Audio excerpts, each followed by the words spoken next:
ఒక యవనస్తుడు వచ్చి పాస్టర్ గారితో ప్రార్థన చేయించుకుంటాడట. ప్రార్థన చేయించుకునే టయానికి పాస్టర్ గారు అని అంటే, అబ్బాయి ఏంటిరా ఈ కటప్ ఏంటి, గెటప్ ఏంటి, కటింగ్ ఏంటి అని చెప్పాడట.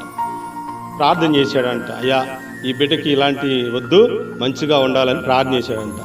ఇంకా ఇంటికి వెళ్ళిపోయి తెల్లారి వాడు అమ్ముతాన్నాడంట. అమ్మా వచ్చే వారం నుంచి మీ చర్చికి నేను రాను అన్నాడు.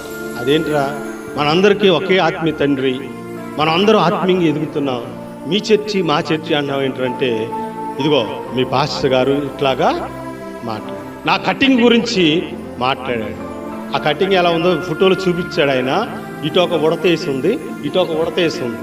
అప్పుడు ఆ తల్లి బోధించిందంట, వారం రోజులు అయ్యా సేవకుడు చెప్పాడంటే మన బాగు కోసం చెప్పినట్టు.